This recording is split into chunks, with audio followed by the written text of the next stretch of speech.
dia telah mempermalukan aku di hadapan perempuan itu. Bahkan di hadapan kakak kandungku sendiri. Baik.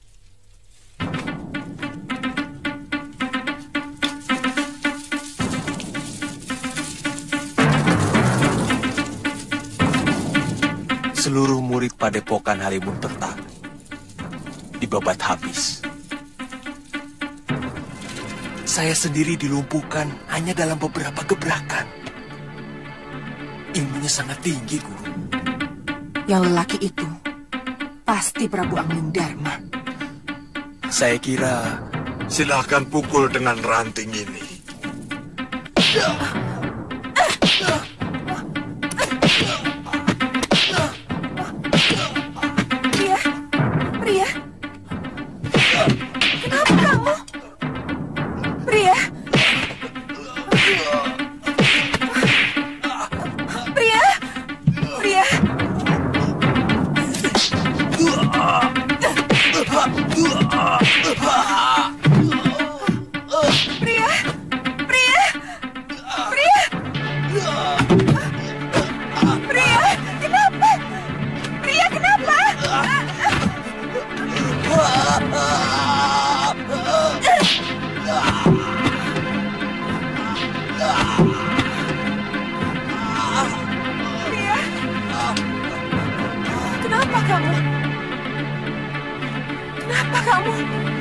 Ada yang menyerang saya, Guru. Siapa? Secara gelap.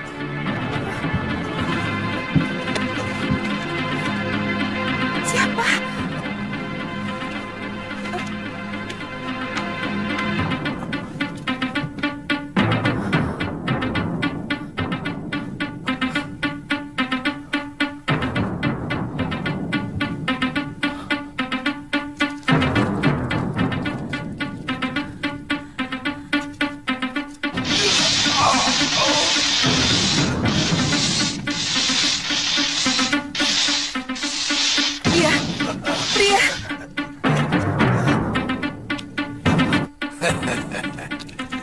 Saya bisa lebih hebat dari itu kalau Nyai mau.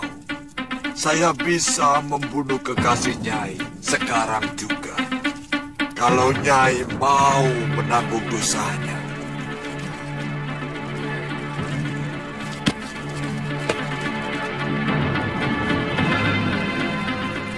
Tidak usah, Ki. Permainan tadi jauh lebih menarik. Saya akan membuat dia minta ampun dan bertekuk lutut di hadapan saya.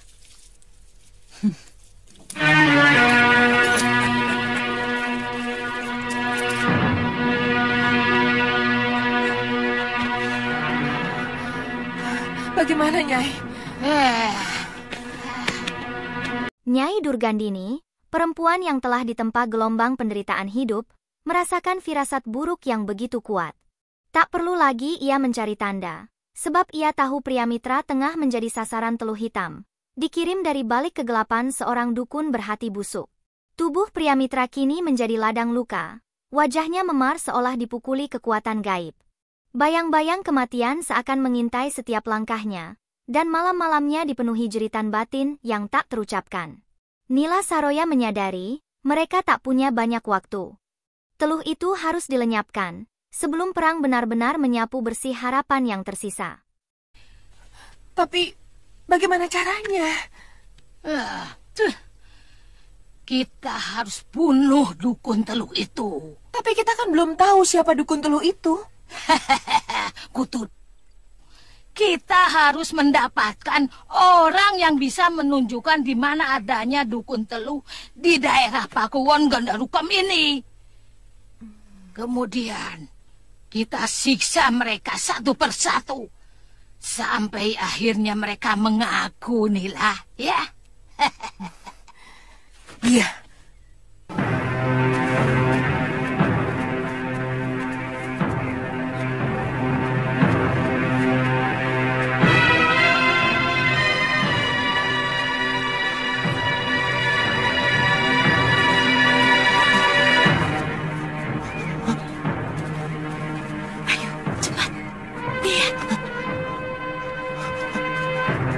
Dia cepat.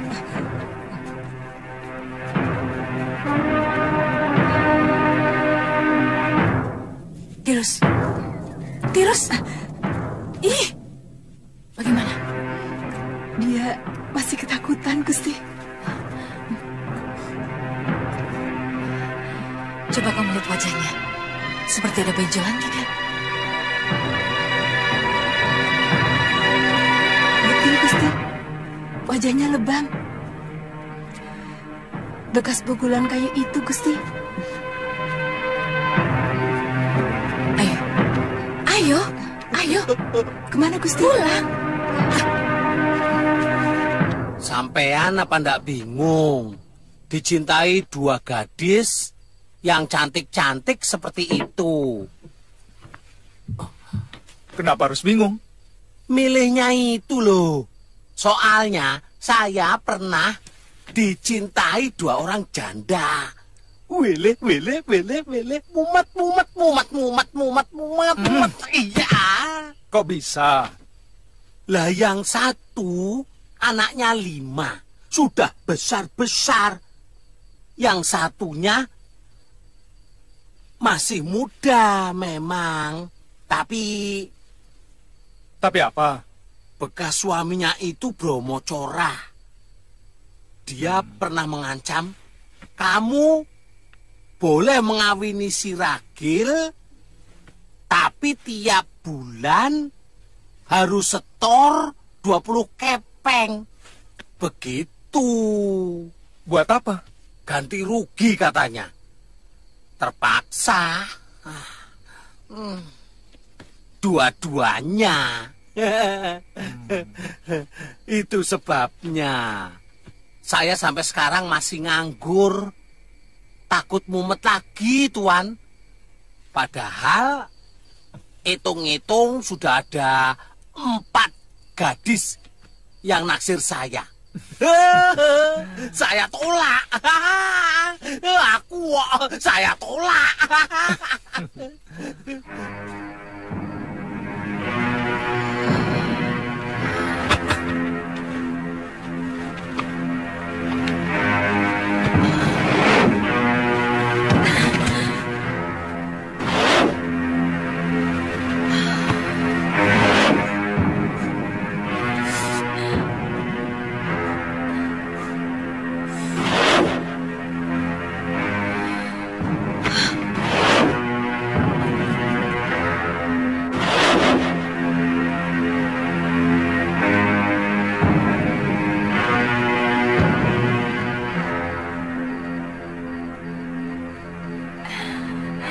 Seruduk.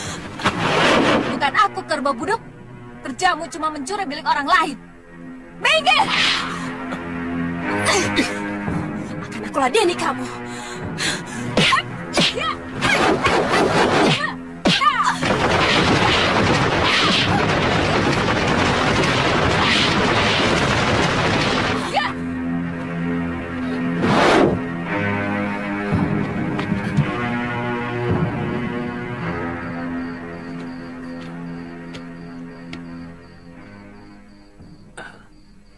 Tantri, belum tidur? Langit malam menebarkan kelamnya, ketika Aji Santa memandang putrinya yang duduk murung, seolah dunia telah mencabut separuh jiwanya. Dalam diam, sang ayah menebak gelora hati anaknya, dan ia tahu benar. Cinta Tantri pada Suliwa telah menjeratnya bagai belenggu yang tak kasat mata. Cinta yang tumbuh di tanah gersang, tanpa restu, tanpa harapan untuk bersemi sempurna. Aji Santa hanya bisa menaburkan kebijaksanaan yang lahir dari pengalaman panjangnya, bahwa cinta tak bisa tegak hanya di atas satu hasrat. Ia harus bertumpu pada kesepakatan 2 jiwa, atau ia akan runtuh ditelan kenyataan. Apakah Suliwa juga mencintaimu? Kalau putri gurunya itu tidak datang, pasti dia mencintaiku. Dia selalu datang ketika cinta kami sedang disemaikan. Lalu, bagaimana dengan Aditya?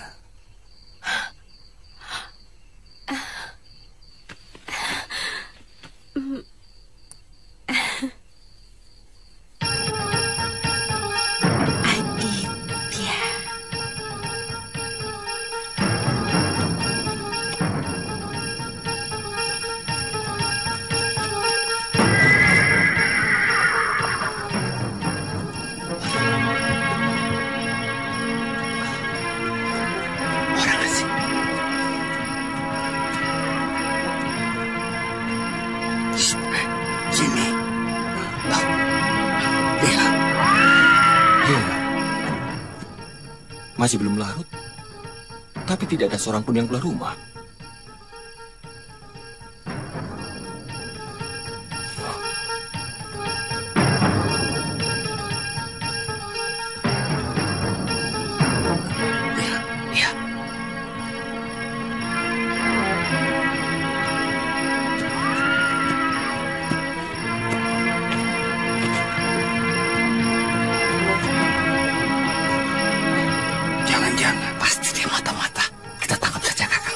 Kita serahkan kepada Rakrian Kertapati. Penyengat titir.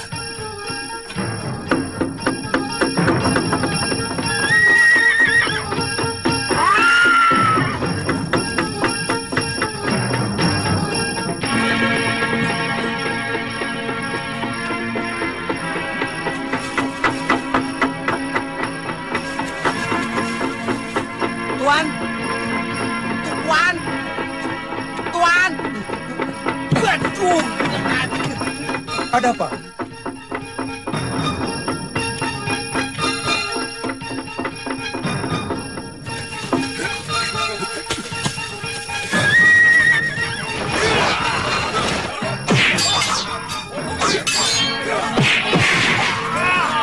Ambilkan pedangku, cepat. Baik, Tuan. Kita berjuang mati-matian.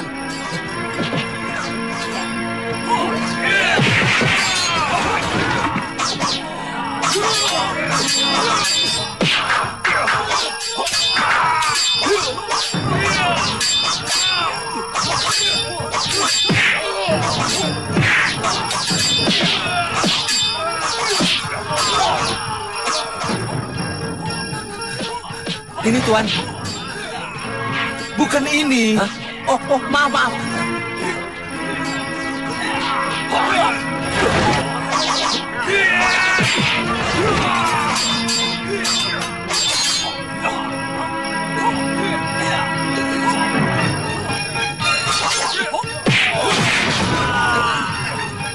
Coba minggir. Kurang ajar. Apa kamu tidak tahu ini jagoan sakti? Mau menangkap dia? Ayo minggir.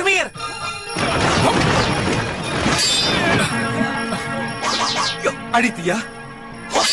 Ya. Suliwa? Kenapa kamu dikeroyok? Saya tidak tahu. Tiba-tiba mereka mengepung dan menyerang saya. Saya takut dia mata-mata dari Gondoruka Meliwa. Oh. Kamu dikira mata-mata, Aditya. Ya sudah, kalian bubar. Orang ini tamu saya. Makanya, kalau ngeroyok itu lihat-lihat orang. Jangan sembarangan. Siapa dulu yang dikeroyok?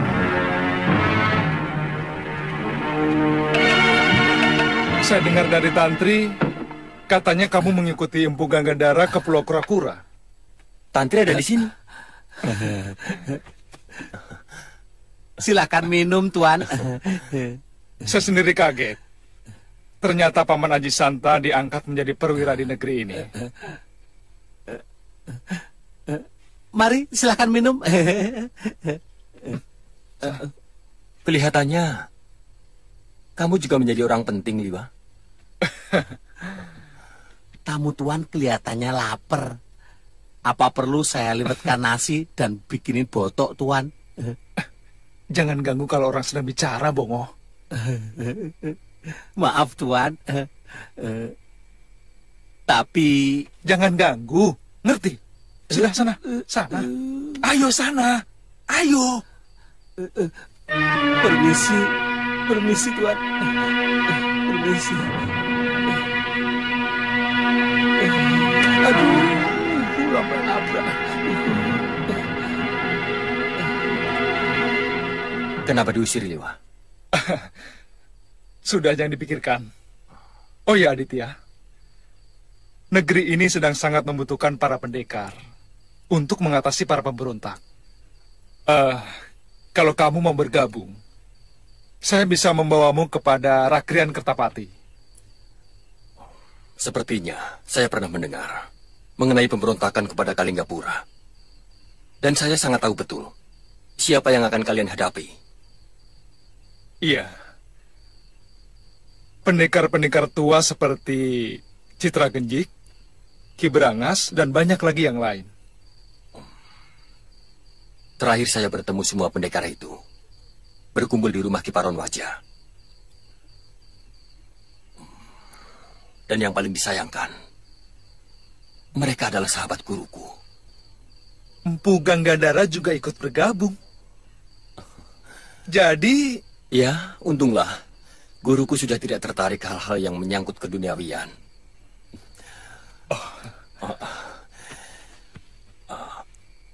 Oh ya, Suliwa.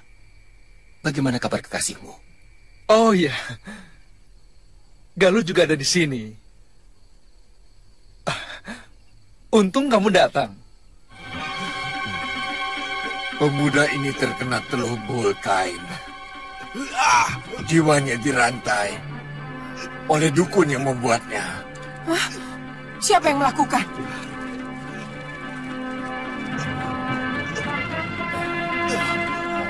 Saya tidak bisa menjawabnya, Nyai. Dukun tua yang mereka datangi bersembunyi di balik topeng ramah, namun kegelisahan tampak jelas di sorot matanya. Rupanya, ia adalah sahabat dari dukun yang menebar petaka pada pria mitra. Dan karena itulah ia memilih bungkam, tak sudi mengkhianati persaudaraan kelamnya. Tapi Nila Saroya dan Nyai Durgandini tak butuh kata manis atau alasan busuk. Mata Nila Saroya menyorotkan ancaman maut, dan tangannya hampir menyentuh gagang pedang. Satu helaan napas lagi, dan darah bisa membasahi tanah. Sebab bila pedang itu terhunus, maka tak akan ada kata ampun bagi penghalang jalan mereka.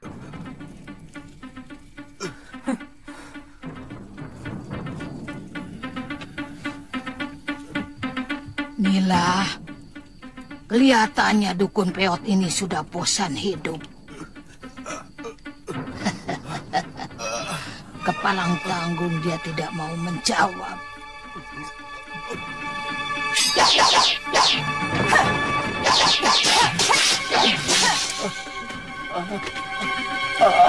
Ampun, Nyai. Ampun, jangan bunuh saya. Baik. Saya akan terus terang kepada Nyai.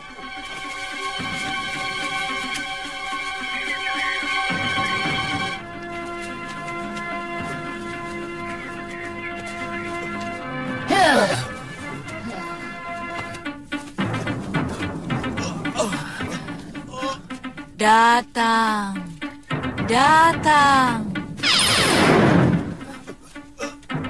Pria.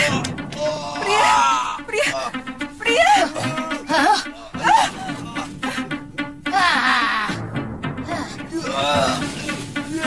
Pria, kamu kenapa? Kamu sakit? Pria. Kenapa, Pria?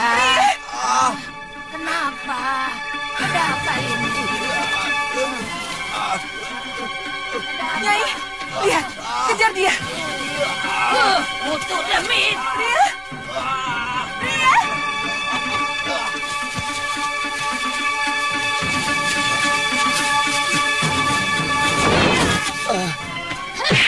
Kurang ajar.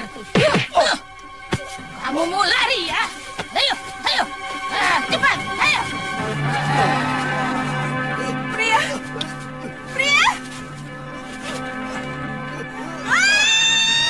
Masuk.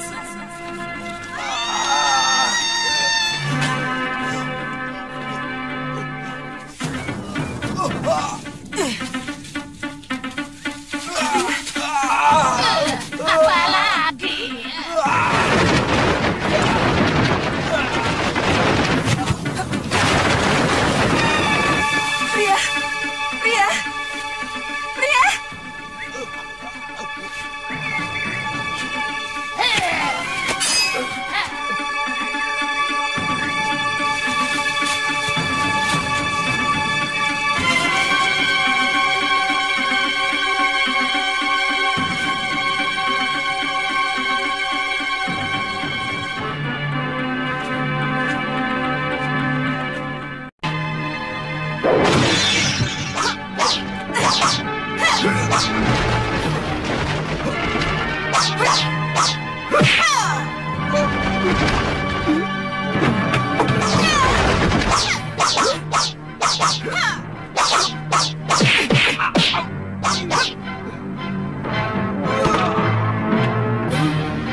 Siapa kamu?